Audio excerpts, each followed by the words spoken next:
नमस्कार दोस्तों, इन्फ्राटॉक्स के एक नए एपिसोड में आपका स्वागत है। तो चलिए शुरू करते हैं। पहली खबर की शुरुआत करते हैं बिहार से, जहां पर दोस्तों 7 नेचुरल वाटरवेज को आइडेंटिफाई किया गया है डेवलप करने के लिए। और बिहार सरकार चाहती है कि इनको तैयार करके इनको रोड और रेल ट्रांसपोर्ट का एक अल्टरनेटिव बनाया जाए। दोस्तों ये नेचुरल वाटरवेज गंडक, गंगा, सोन और कोसी ऐसी जो नदीज हैं उनके ऊपर बनकर तैयार होंगे। कुल मिलाकर 1187 किलोमीटर की इनकी टोटल लेंथ होगी और inland waterways authority of India के साथ मिलकर वो काम करने वाले हैं। सबसे पहले यहाँ पर ड्रेजिंग प्लान की जा रही है। बिहार सरकार के अकॉर्डिंग फ्री ट्रांसपोर्ट वाटरवे के through 1.3 rupees per ton kilometre की आती है, जो कि रेल के 2.41 रुपीज और रोड के 3.62 रुपीज पर किलोमीटर टन से काफी कम है, जो इसे एक चीप ट्रांसपोर्टेशन सिस्टम बना देती है स्पेसिफिकली फ्री ट्रांसपोर्टेशन के लिए। और ये भी एक बड़ा कारण है कि बिहार सरकार इनको तैयार कर रही है। अगली दोस्तों अपडेट पंजाब से है, जहां पर AISRM मल्टी मेटल्स, जो कि अरोड़ा आयरन ग्रुप का हिस्सा है, उन्होंने अनाउंस किया है कि पंजाब के लुधियाना के अंदर वो एक नई स्टील फैक्ट्री को सेटअप करेंगे और उनके इस प्रपोजल को पंजाब सरकार ने अप्रूवल दे दी है। तो दोस्तों स्टील प्लांट लुधियाना दोरहा रोड पर जसपालो विलेज में बनकर तैयार होगा, जो फैला होगा 46 एकड़ की एरिया में। 5.4 लाख टन पर एनम की इसकी कैपेसिटी होगी पहले फेज के अंदर, जहां पर रोल्ड बार्स, वायर रोड्स और कोल्स जैसी अलग अलग चीजें प्रोड्यूस की जाएंगी। 2200 करोड़ रुपीज की यहाँ पर इन्वेस्टमेंट होगी और सितंबर 2027 तक इसका पहला फेज तैयार हो जाएगा।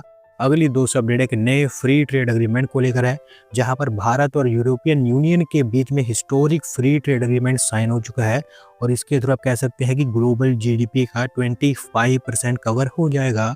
तो दोस्तों इस फ्री ट्रेड एग्रीमेंट को लीडर्स के द्वारा मदर ऑफ ऑल डील्स भी कहा जा रहा है, क्योंकि अभी तक हमने जितने भी फ्री ट्रेड एग्रीमेंट साइन किए हैं ये उनमें से सबसे बड़ा और सबसे इंपॉर्टेंट फ्री ट्रेड एग्रीमेंट है, क्योंकि इस एक फ्री ट्रेड एग्रीमेंट के चलते ऑलमोस्ट 27 कंट्रीज के साथ हम अपना ट्रेड कर पाएंगे, जो सारी की सारी डेवलप्ड और बड़े कंज्यूमर मार्केट्स वाली कंट्रीज हैं। इस डील के अंतर्गत यूरोपियन यूनियन 96.6% इंडियन इंपोर्ट्स पर टैरिफ्स या तो जीरो कर देगा या फिर बिल्कुल ही कम कर देगा। सिमिलरली भारत भी यूरोपियन यूनियन के 97% इंपोर्ट्स को लेकर ही काम करने वाला है। कुछ सेक्टर्स तो ऐसे होंगे जहां पर पहले ही दिन से जीरो टैरिफ कर दिए जाएंगे, जैसे कि टेक्सटाइल्स और अपैरल्स। बाकी कुछ सेक्टर्स ऐसे होंगे जहां पर धीरे धीरे 3 से 10 सालों के अंदर फेजेस में टैरिफ्स कम किए जाएंगे। इससे ओवरऑल इंडियन एक्सपोर्ट्स को 6.4 लाख करोड़ रुपीस का बूस्ट मिलेगा। और हमारे देश की कौन कौन सी स्टेट को इस फ्री ट्रेड एग्रीमेंट के थ्रू कौन कौन से बेनिफिट होंगे और कौन कौन से उनके एक्सपोर्ट बढ़ेंगे, वो आप सब इस फोटो में देख सकते हैं।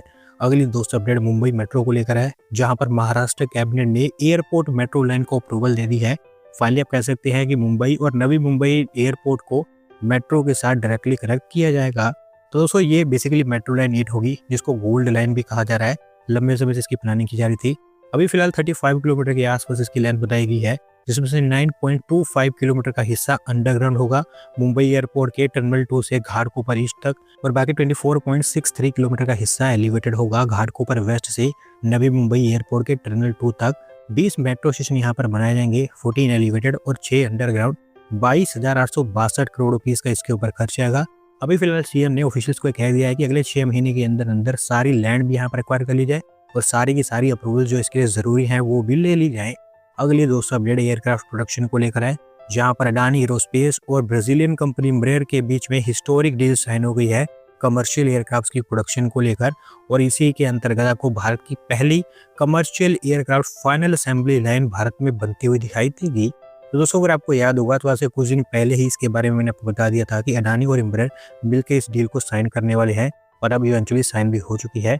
एम्ब्रेयर के रीजनल ट्रांसपोर्ट एयरक्राफ्ट जिनकी सेटिंग कैपेसिटी 80 से 150 के आसपास है, उनको भारत में प्रोड्यूस करने की बात की गई है, जो हमारे देश की उड़ान स्कीम के अंतर्गत काफ़ी ज़्यादा सुटेबल बन जाते हैं, क्योंकि वहाँ पर हम मोस्टली रीजनल रूट्स को ही डेवलप कर रहे हैं।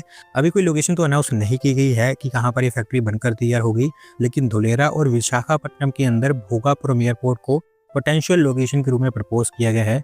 देखना ये है कि कहाँ पर ये बनकर तैयार होती है।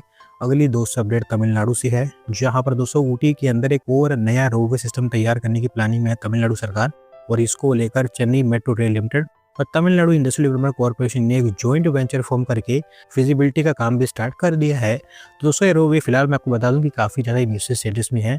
इसी के चलते इसकी कोई ना तो अलाइनमेंट बताई गई है, ना इसकी कोई लेंथ बताई गई है, और ना ही टाइमलाइन बताई गई है कि कब ये तैयार होगा।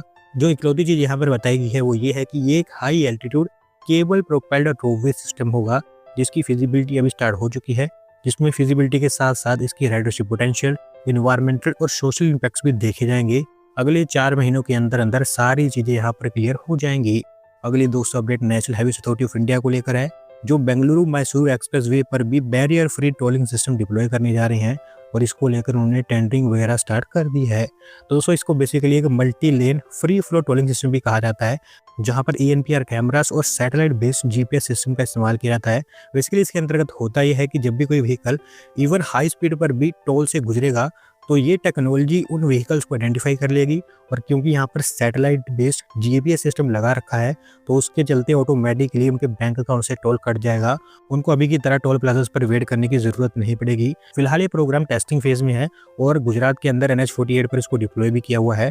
अब इसके साथ साथ इस एक्सप्रेसवे पर भी इसको डिप्लॉय किया जा रहा है, और जैसे कि मैंने बताया कि टेंडरिंग स्टार्ट हो गई है, तो उम्मीद कर सकते हैं कि अगले 2-3 महीने के अंदर अंदर ये डिप्लॉय कर दिया जाएगा। अगली दोस्तों अपडेट हिमाचल प्रदेश से है, जहां पर दोस्तों एक और नया एग्रो फूड पार्क हमें बनता हुआ दिखाई देगा, क्योंकि होम ग्राउंड कंपनी अमर प्योर गोल्ड ने इसको लेकर हिमाचल प्रदेश सरकार के साथ MOU साइन कर लिया है। तो दोस्तों ये एग्रो फूड पार्क ओवरऑल इनका दूसरा फूड पार्क होगा स्टेट के अंदर, क्योंकि अभी फिलहाल 25 एकर्स के एरिया में नालागढ़ के अंदर ये फूड पार्क तैयार कर रहे हैं जो अंडर कंस्ट्रक्शन है। ये उससे ऑलमोस्ट 4 गुना बड़ा होगा, क्योंकि ऑलमोस्ट 100 एकर्स के एरिया में फैला होगा और ऊना डिस्ट्रिक्ट के अंदर इसको तैयार किया जाएगा। एग्रो प्रोसेसिंग को लेकर बड़े स्केल पर इंफ्रास्ट्रक्चर यहाँ पर तैयार होना है। 250 करोड़ रुपीस की इन्वेस्टमेंट होगी और एक बार जब बन जाता है तो 450 से ज़्यादा जॉब भी जनरेट हो पाएंगी। अगली दोस्तों अपडेट उड़ीसा से है, जहां पर दोस्तों एल्यूमिनियम मेकर हिंडाल्को इंडस्ट्रीज ने 21,000 करोड़ रुपीस का एक्सपांशन अनाउंस किया है उड़ीसा के अंदर, और इसका इस्तेमाल उड़ीसा में उनकी मैन्युफैक्चरिंग फैसिलिटीज के एक्सपांशन के लिए होगा। दोस्तों हिंडाल्को की तरफ वैसे तो यहाँ पर कई सारे छोटे छोटे काम किए जाने हैं, लेकिन जो मेन पैसा यहाँ पर खर्च होगा वह संबलपुर में उनके एल्यूमिनियम कॉम्प्लेक्स के एक्सपांशन के ऊपर खर्च होगा, जहाँ पर 3.6 लाख टन पर एनम की और कैपेसिटी ऐड की जाएगी और इसके चलते 15,000 के आसपास नई जॉब्स यहाँ पर जनरेट होंगी। अगली दोस्तों फिर से अपडेट पंजाब से है, जहां पर दोस्तों पंजाब सरकार ने यूरोपियन मेकओवर अप्रूव कर दिया है लुधियाना के अंदर स्ट्रीट्स और कुछ क्रिटिकल रोड जंक्शंस का, और पहले प्रोजेक्ट को लेकर 162 करोड़ रुपीस वो खर्च करेंगे। दोस्तों वैसे मैं आपको बता दूं कि पंजाब के अंदर 3-4 सिटीज को इस काम के लिए चुना गया है, लेकिन लुधियाना से इसकी स्टार्टिंग होगी, जहां पर फिलहाल पहले फेज में 15 किलोमीटर की स्ट्रीट्स और रोड्स को शॉर्टलिस्ट किया गया है 10 अलग अलग एरियाज में, जिसमें 5.3 किलोमीटर के फुटपाथ, 15.7 किलोमीटर के cycle lanes, 250 plus vending spaces, 40 rain and sun shelters, 10 public toilets, 36 water ATMs, 3,500 से ज़्यादा नई ट्रीज और 54 के आसपास रेन वाटर हार्वेस्टिंग पिट्स तैयार किए जाएंगे। इसके अलावा storm water drains, LED street lighting, landscaping और जंक्शन इंप्रूवमेंट का काम भी यहाँ पर होगा। और जैसा कि मैंने आपको बताया कि 162 करोड़ रुपीज़ का यहाँ पर खर्च आएगा और पंजाब इंफ्रास्ट्रक्चर डेवलपमेंट बोर्ड इसको फंड करेगा। आज की दोस्तों आखिरी अपडेट जयपुर से है, जहां पर दोस्तों newly constructed Hirapur bus terminal अभी पूरी तरह से तैयार है पब्लिक यूज के लिए, और इसका इनोग्रेशन करते हुए अथॉरिटीज के द्वारा इसको कमर्शियल यूज के लिए भी ओपन किया गया है। तो दोस्तों ये ओवरऑल जयपुर का 3rd बस टर्मिनल है सिंधी कैंप और ट्रांसपोर्ट नगर के बाद।